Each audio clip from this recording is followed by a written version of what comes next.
우리가 프래그먼트에 대해서 같이 한번 알아보고 직접 한번 만들어 봤는데요. 이 프래그먼트라고 하는 거는 액티비티를 본떠서 만들었다라고 그랬죠. 그래서 액티비티가 갖고 있는 이 수명주기 메소드 또는 생명주기 메소드가 그대로 제공이 돼요. 근데 약간 동작하는 방식이 다릅니다. 왜냐하면 이 액티비티라고 하는 건 시스템에서 관리를 하잖아요. 근데 이 프래그먼트는 시스템에서 관리하는 게 아니라 액티비티 위에 그냥 추가된 거라서 액티비티 위에 올라가야 얘가 동작할 수가 있어요. 그러니까 시스템이 없는 프래그먼트라고 하는 건 생각할 수가 없죠. 근데 시스템 역할을 액티비티가 하니까 액티비티에 올라가는 이 메소드가 하나 더 추가되어 있다라고 보시면 돼요. 그래서 온 어태치라고 하는 게 가장 처음에 호출돼요. 프래그먼트의 이 라이프 사이클에서는. 그래서 온 어태치라고 하는 게 프래그먼트가 액티비티에 올라가는 그 시점에 호출되고요.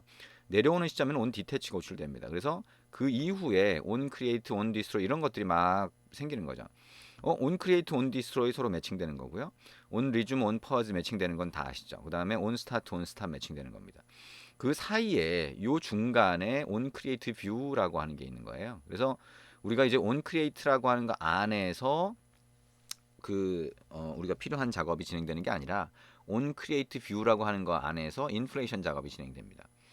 그러니까 우리가 이제 액티비티 같은 경우는 온 크리에이트지만 여기는 온 크리에이트 뷰라고 그랬죠. 그다음에 액티비티 쪽에서 크리에이트가 호출되는 시점이 온 액티비티 크리에이티드라고 별도로 제공이 돼요. 그래서 액티비티라고 하는 거 위에서 동작하다 보니까 이렇게 라이프 사이클 메소드가 달라진다라고 하는 거 생각을 하시면 됩니다. 나중에 이제 상황에 따라서 필요하면 요 프래그먼트의 이런 메소드들을 사용을 하게 되는 그런 상황들이 생기게 됩니다. 자, 요런 이 라이프 사이클, 즉 수명주기 또는 생명주기라고 하는 거를 봤으니까 이제 자, 이걸 포함해서 우리 프래그먼트를 이용한 앱을 하나 더 구성을 해볼 텐데요. 그 앱은 이미지 뷰어 같은 겁니다. 그래서 왼쪽에 자, 가로 방향이라고 하면 또는 세로 방향이라고 또 마찬가지지만 화면을 이분할해서 한쪽에는 이미지 리스트, 그다음에 한쪽에는 이미지 뷰를 집어넣어서 그 리스트에 있는 자, 뭐 어떤 이미지를 내가 보겠다라고 하는 걸 선택을 하게 되면 그러면 이미지 뷰의 내용이 바뀌는 그런 걸 만들어 볼 텐데요. 리스트가 보이는 부분을 하나의 프래그먼트, 그다음에 이미지가 보이는 부분을 하나의 프래그먼트로 만들어 보려고 합니다. 자, 우리가 리스트라고 하는 거는 나중에 우리가 보면 자, 리스트를 위한 리사이클러 뷰라고 하는 걸 쓰게 되는데 지금은 이제 리사이클러 뷰를 만드는 방법을 안 해봤으니까 지금은 버튼을 가지고 그냥 만들어 볼 거예요. 그래서 이 두 개의 프래그먼트를 만들고 한쪽에는 버튼들이 들어가 있게 하고 한쪽에는 이미지 뷰가 들어가 있게 이렇게 만들어 보려고 합니다. 자, 그러면 자, 이제 새로운 프로젝트를 만들어서 자, 한번 그 기능을 넣어 보도록 그렇게 하겠습니다. 자, 시작 화면이 있으면 자, 시작 화면에서 스타트 메뉴 누르고요. 자, 새로 하나 만들어 보도록 하겠습니다. 넥스트 누르고요. 자, 마이 프래그먼트 2로 해볼까요? 마이 프래그먼트 2로 하고요. 자, 여기에 마이자는 삭제를 해보도록 하겠습니다.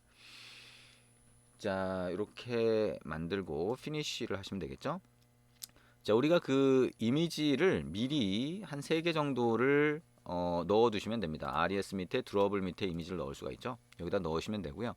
자, 여러분이 직접 이미지를 뭐 다른 사이트에서 다운로드 받아서 넣으셔도 되고 여러분이 좋아하는 이미지를 갖다 넣으셔도 됩니다. 그리고 자, 책에서 제공하는 드림1, 드림2, 드림3이라고 하는 이미지 파일 3개를 넣고 싶다라고 하면 그 파일을 복사해서 여기 붙여넣기를 한 거죠. RES의 드롭을 선택한 상태에서 컨트롤 V 한 겁니다.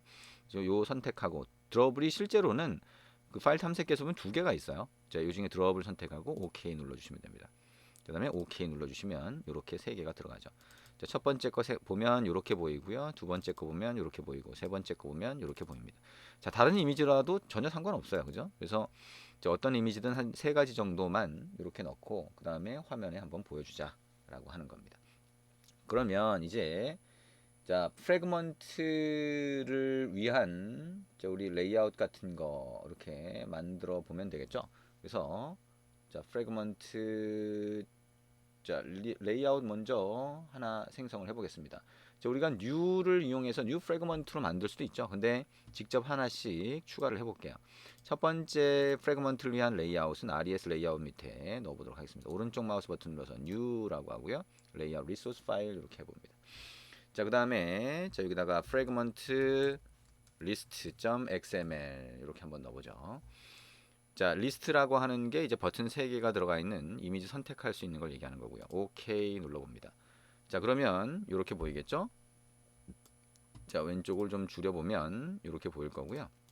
자, 리니어 레이아웃 버티컬로 되어 있습니다. 여기다가 버튼 3개 한번 넣어보죠. 자, 하나, 그 다음에 둘, 셋. 버튼 3개 넣었죠. 자, 첫 번째 버튼을 선택을 하고 자, 텍스트를 바꿔보죠. 글자를 바꿔봅니다. 자, 첫 번째 이미지 이렇게 한번 해보고요. 자, 아이디는 버튼이라고 하는 거를 잘 구분해 보시면 됩니다. 그 다음에 두 번째 이미지 버튼 2가 되겠죠. 아이디는 세 번째, 자, 세 번째 이미지 이렇게 글자를 바꿔봅니다. 세 번째는 버튼 3라고 하는 아이디를 갖고 있습니다. 자, 그래서 이렇게 리스트를 하나 구성을 했고요. 자, 실제로 이제 버튼 3개가 들어가 있는 거다라고 보시면 됩니다.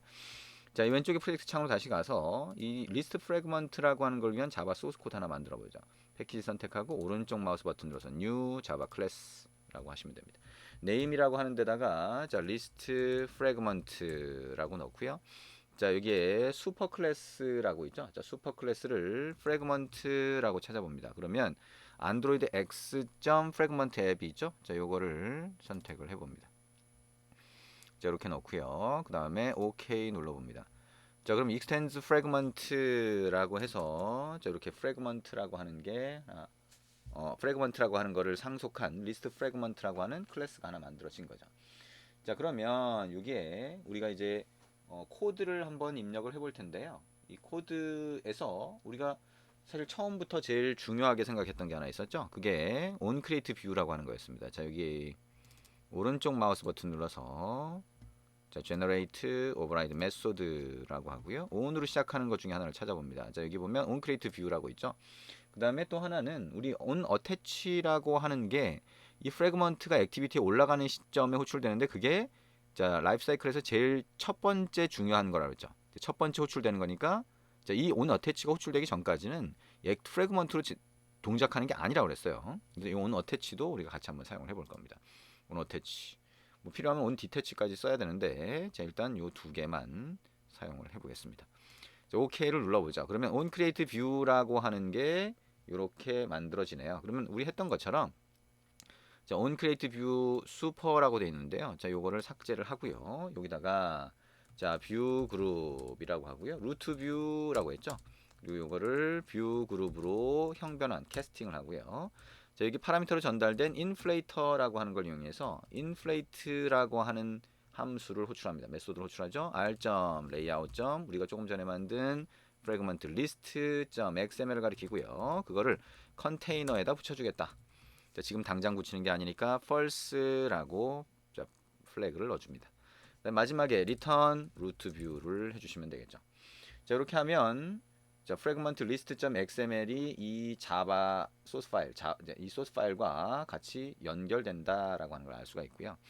자, 우리 이 안에 버튼이 3개가 있었죠. 그래서 버튼이 3개가 있었는데 각각의 버튼을 클릭했을 때 동작할 수 있도록 코드를 한번 넣어봅니다. 첫 번째 버튼, 자, 버튼이라고 되어 있고요. 자, 루트 뷰가 되겠죠. 루트 뷰 find view by id가 될 거고요. r.id. 버튼으로 찾아줍니다. 그다음에 버튼 set on click listener, new on click listener.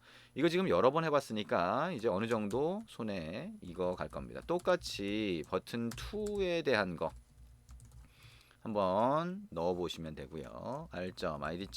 버튼 2가 되겠죠. 버튼 2. set on click listener, new on click listener, 엔터가 되겠죠. 자, 세 번째 버튼이 됩니다. 버튼 3가 될 거고요. root view find view by id r.id. 버튼 3가 됩니다. 그리고 버튼 3. set on click listener, new on click listener, 엔터. 자, 세 개의 버튼을 클릭했을 때 동작하는 코드까지 같이 한번 만들어 줬고요. 자, 그러면 우리가 이 버튼을 각각 눌렀을 때 실제 이제 이미지가 바뀌어야 되는데 이미지가 바뀔 프래그먼트가 필요한 거죠. 그래서 이미지가 바뀔 프래그먼트를 하나 새로 추가를 해보도록 하겠습니다. 자, 그러면 이미지가 바뀔 프래그먼트는 자, 왼쪽에 프로젝트 영역에서 우리 만들었던 것처럼 똑같이 자바 파일 하나와 res 밑에 레이아웃 파일 하나, res 레이아웃 밑에 이렇게 만들어서 프래그먼트로 구성을 해보면 됩니다.